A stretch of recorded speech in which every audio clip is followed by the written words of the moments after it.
Keterlibatan 3 Kapolda hingga kakak asuh di kasus Ferdy Sambo CS. Tribunnews.com, Jakarta. Kasus tewasnya Brigadir J yang direkayasa Ferdy Sambo merembet ke banyak hal dan menyeret banyak pihak. Di antaranya dugaan keterlibatan 3 Kapolda, dugaan keterlibatan eks-penasihat ahli Kapolri, peran kakak asuh yang disebut-sebut melindungi Ferdy Sambo. Termasuk yang ramai diperbincangan selama 1 minggu ini soal jet pribadi yang dipakai Brigjen Hendra Kurniawan. Atas perintah Ferdy Sambo, Brigjen Hendra Kurniawan ke Jambi menemui keluarga Brigadir J. Brigjen Hendra Kurniawan dan rombongan datang menggunakan jet pribadi yang diduga fasilitas dari mafia judi online konsorsium 303.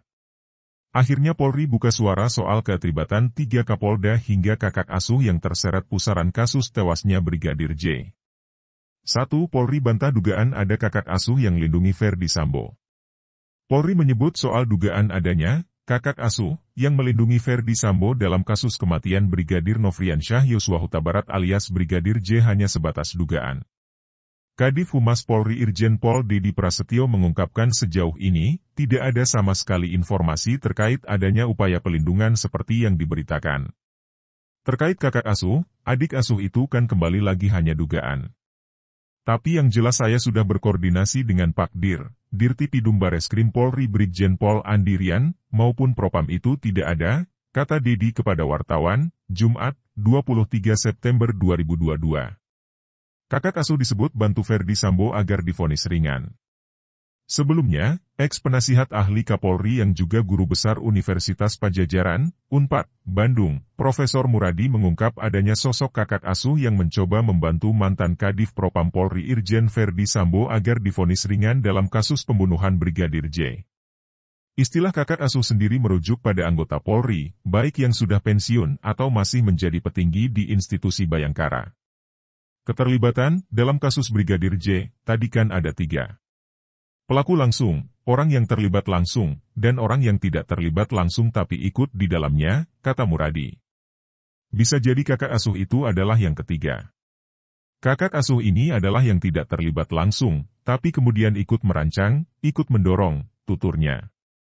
Mereka, menurut Muradi, mencoba melobi petinggi Korps Bayangkara untuk meringankan hukuman Ferdy Sambo. Kakak asuh dalam model konteks yang sudah pensiun, ada yang belum. Nah ini yang saya kira yang agak keras didalamkan itu situasinya sebenarnya karena kakak asuh itu punya peluang, punya powerful yang luar biasa ya, jelasnya. Muradi mengatakan sosok kakak asuh yang masih aktif itu menduduki posisi strategis di Polri. Sosok tersebut masih membela Ferdy Sambo agar dihukum ringan dalam kasus pembunuhan Brigadir J. Ini jadi makin keras, Sambo berani karena dia merasa dalam posisi berada di atas angin, masih ada yang ngebelain, makanya harus dituntaskan dulu soal orang-orang yang kemudian dianggap punya kontribusi terkait dengan posisi Sambo, ujarnya. Dia pun meminta agar kepolisian tidak takut mengusut keterlibatan kakak asuh ini. Karena, menurut Muradi, jabatan di institusi polisi itu sama dengan di tentara yang bekerja dalam garis komando. Kalau dia tidak pegang tongkat komando, selesai sudah. Kalau dia jadi Kapolda sekadar megang asisten yang tidak strategis, selesai sudah.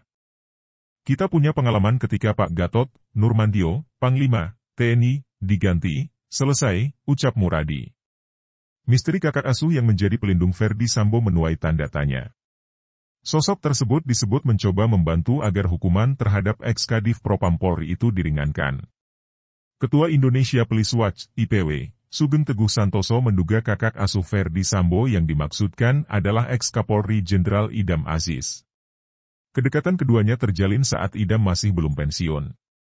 Bahkan, kata Sugeng, kedekatannya itu membuat Ferdy Sambo mendapatkan posisi strategis di Satgasus Merah Putih. Namun kini, Satgasus tersebut telah dibubarkan Kapolri Jenderal Listio Sigit Prabowo. Periode pertama dia sebagai sekretaris Satgasus ketika Pak Tito sebagai Kapolri dan Kasatgasusnya Idam Aziz. Nah Idam Aziz ini yang katanya biasa disebut kakak asuh, Ferdy Sambo, kata Sugeng dalam diskusi di salah satu hotel di Jakarta Selatan, Rabu, 21 September 2022.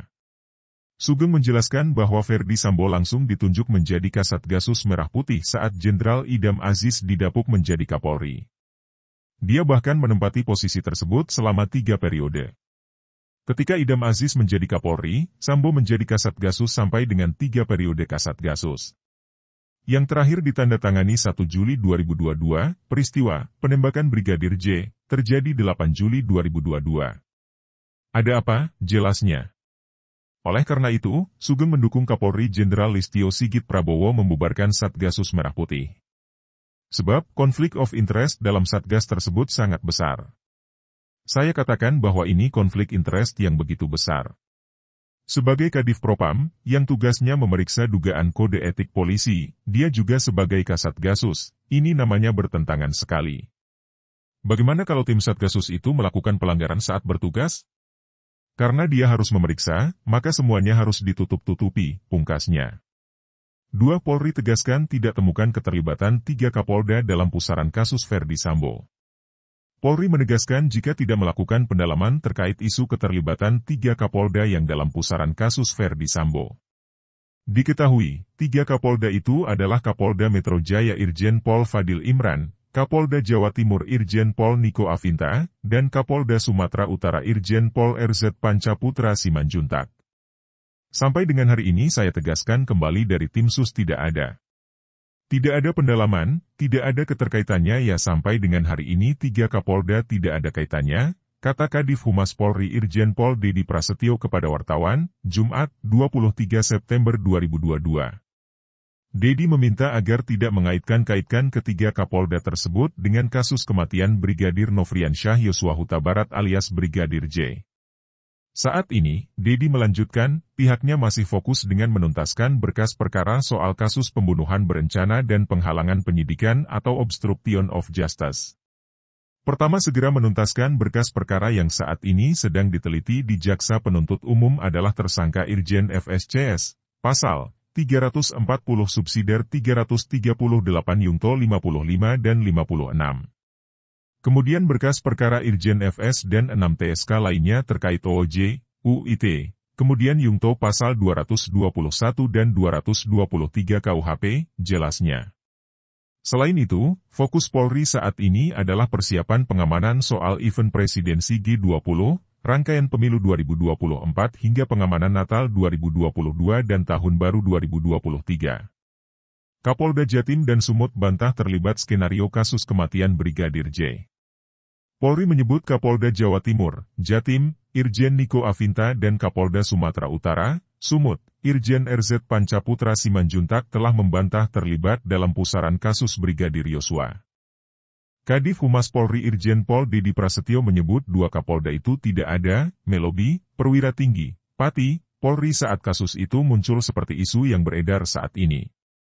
Bapak Kapolda Jatim dan Sumut telah memastikan tidak pernah menghadap siapapun Pati Polri untuk mencoba mengintervensi kasus tersebut. Mereka juga menyatakan tidak terlibat dalam skenario apapun dalam perkara tersebut, kata Kepala Divisi Humas Polri Irjen Dedi Prasetyo dalam keterangannya, Jumat, 9 September 2022. Namun, Dedi tidak menyebut soal Kapolda Metro Jaya Irjen Pol Fadil Imran yang namanya juga terseret dalam isu tersebut. Sudah jelas sampai saat ini belum ada dari Itsus terkait hal tersebut, ucapnya. Kasus Brigadir J jangan melenceng dari pokok substansi.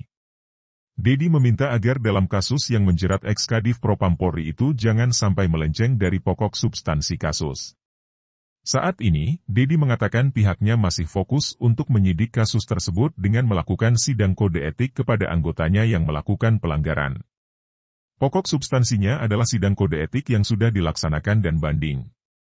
Dari hasil keputusan banding yang bersifat kolektif kolegial dan sudah diputuskan PTDH, pemecatan, ucapnya. Itu merupakan keputusan final dan mengikat. Sudah tidak ada lagi upaya hukum yang dilakukan yang bersangkutan di internal Polri, sambungnya. Di sisi lain, Dedi menyebut saat ini pihaknya masih fokus terhadap berkas kasus pembunuhan berencana hingga penghalangan penyidikan alias obstruction of justice dalam kasus tersebut. Kita sangat menghormati dan terima kasih teman-teman dari Kejaksaan Agung yang bekerja sangat luar biasa melakukan penelitian bersama penyidik berkomunikasi secara intens, ungkapnya. Mudah-mudahan minggu depan sudah ada informasi. Supaya segera prosesnya sampai ke persidangan, imbuhnya.